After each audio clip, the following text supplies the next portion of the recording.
Namaste. Pranam, Pawanji. Good morning again from London, and it's so lovely to see you after the Navratri 2020. We had a beautiful interaction during the Navratris where you were enlightening us on the various forms of the Devis that come through the Navratra. Each day, what kind of relevance they give to us in our everyday life. So we will continue doing what we have been doing for a while now. Today we are going to focus on the verse 3 of the Shri Hanuman Chalisa. I'm like always, I'm just going to quickly say what it means from the book. So we are studying, for those who don't know, we are studying the living Hanuman, and we are going verse by verse to understand and interpret and apply the meaning of it in our everyday life. So the verse 3 begins with Mahābīra, Bikram Bajrangi, kumati nivāra, sumati ke saṅgi. And you give an English translation which says, "O the bravest, most valorous, O invincible, made of thunder, O the fragrance, equanimous, resolving chaos caused by blunder." And the end point says, "I overcome every conflict through resonance, resolution, and firm resolve." So if you would just like to tell us in not just what's in the book, but also more about what comes to your heart, because you've written this over 1,000-page book dedicating it to Shri Hanumanji. So every time we tell you something, I'm sure it must light up some information that is not in the book for us, but that we get through these small videos. So please tell us about this verse. First of all, I want to thank you for this opportunity all the time to be able to share about this beautiful book that got written through me. Let us see what flows today. So, Mahā-veera, Bikram, Bajrangi, kumati nivāra, sumati ke saṅgi. Simple meaning. Mahā-veera. Veer means valorous, strong, valorous. Mahā-veera, somebody who is extremely valorous, highest level of valor who has. Mahā-veera. Bikram. These are all adjectives of Hanuman. These are all qualities of Hanumanji. So he is extremely valorous, courageous. Bikram. Bikram means, krama means sequence, sequential. Bikram means non-sequential. So he is non-sequential or asequential. He does not, we'll come to this just in a bit. So he is extremely valorous. He is asequential, Bikram. Bajrangi. His body is made up of Vajra. Vajra here is commonly translated as thunder, but Vajra is a very special element which was made out of the spinal column of Sage Dhadhichi in the ancient times, which he donated, so that with that Vajra, Vritasura, a demon named Vritasura, is annihilated, is killed. So Hanumanji is saying, it is said that Hanumanji's body itself is made up of Vajra. His whole being is made up of giving. The whole being is giving. Vajra, in another sense, is the hardest possible element. Normally, we translate it as diamond. Therefore, you have the Vajra and Buddhism, and we call it the diamond path, Vajra path, Bajrangi. Bajrangi also connects to some of the names of bodhisattvas, like Bodhisattva Vajrapani, one who has Vajra in his hand, or Bodhisattva whose name is Vajrasattva.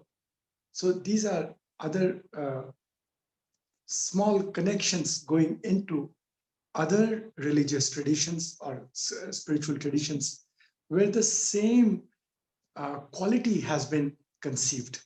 So he is Mahābīra, extremely most valorous. He is asequential, Bikram, Bajrangi. His body is strong like Vajra, but actually it here means his being is of giving. Every cell of his body is for giving. Mahābīra, Bikram, Bajrangi, Kumati nivāra, sumati ke saṅgi. Kumati. Mati means mind. Kumati means a mind which has got distorted. Sumati. Mati means mind, but sumati means mind which is sorted out. So kumati nivāra. Nivāra means to resolve. Nivāran. To resolve, to solve, to transform, to resolve. So it is said that he is kumati nivāra. He is a resolver of distortions of the mind. Sumati ke saṅgi. Saṅgi means a friend. Saṅgi means a companion. So it's a companion to such minds which are resolved. So he is the one who resolves the distortions of the mind and then becomes the companion of such a resolved mind. So that's the simple translation at one layer of it. The operating word here, there are 2 or 3 of them. One is Bikram, non-sequential. It is in our modern science, there is a non-computational reality. There is a reality which is computational, where 2 plus 2 is 4, which is linear, which is binary, which is accessible, that an atom has so many electrons and so many mesons, so many gluons. These are all computational. And now already in higher science, scientists are talking about non-computational reality, a reality which is quantum in nature, which is in the nature of a field, in the nature of totality of all, out of which computational reality emerges. So in the non-computational reality, the non-computational reality will be non-sequential.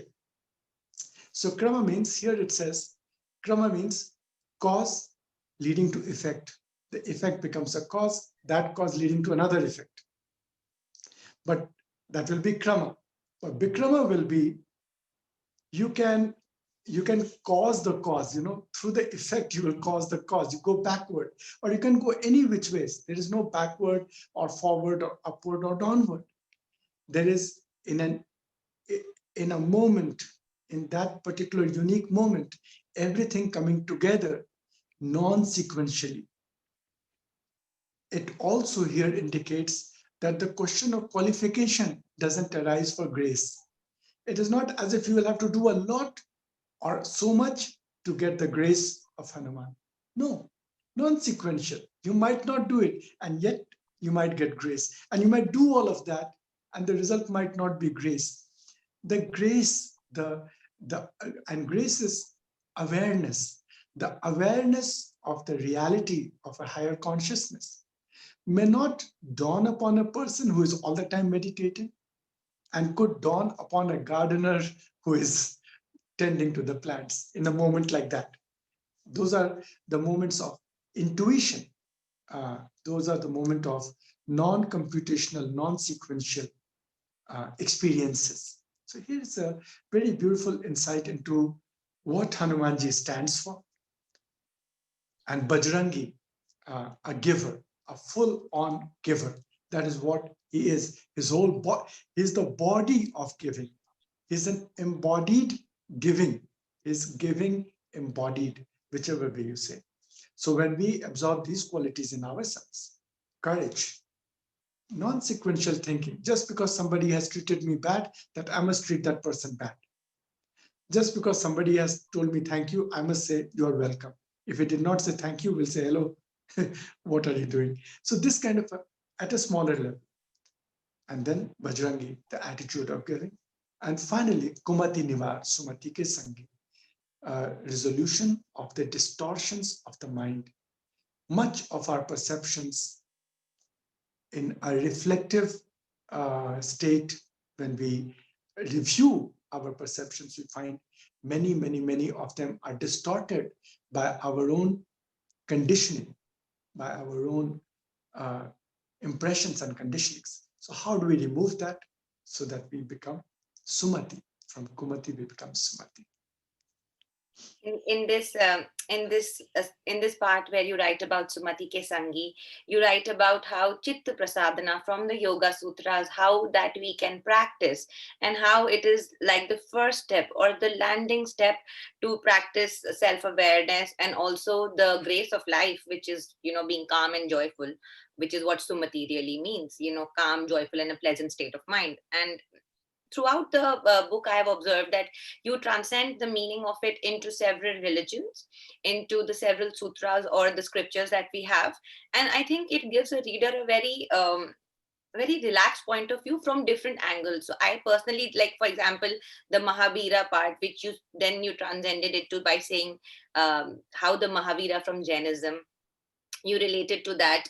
You related, like you said, a lot of our sages and the descendants of different religions had the essence of the name meaning from there. So I find it very easy to read in a very global perspective, like in a very non-religious way, to be honest. In every verse, you give like a yoga pose dedication, or how you can actually practice that verse, or the essence of that verse by practicing that particular yoga asana. And for this one, I think you have dedicated a whole page where you are talking about the benefits of the yoga pose related to this verse, which is the Vajrasan. And I actually practices after my food, especially after my lunches and dinners. I give 10 to 12 minutes sitting in the Vajrasan. We were taught that in our boarding school, but I did not even know that it, besides digestion, I did not know it does anything. But you say that the Vajrasan is also called the thunderbolt pose. And the several things that it enhances in our body is like it improves circulation of the blood in the abdomen. I didn't know that. It relaxes and strengthens the feet. It also relieves stress, anxiety, and depression. And I think in 2020 we all need to kind of lower down our levels of stress. Then in the in journey questions, which are questions every time after a particular verse, which are meant for people who are reading the book, or are simply want to reflect on how to improvise something in their life. This is the question I really liked. Out of 4 or 5 questions, there is one question that always irks me. It makes me think more than the other questions. Some questions I just write the answer in the flow, but this one, it says, can I commit myself to worshipping my body, my temple, through a regular day plan? So that's the first part of the question. I think a lot of people who are fitness oriented, it's very easy for them. I'm sure this part is easy. Then it says, can I resolve to eat nutritious food mindfully? So nutrition obviously is very individual in this case. And then, can I sleep regularly, respect time and space for sleep, in which my mind and body bounce to renewed vigor and shine? Can I care for each and every member of my body and ignore none?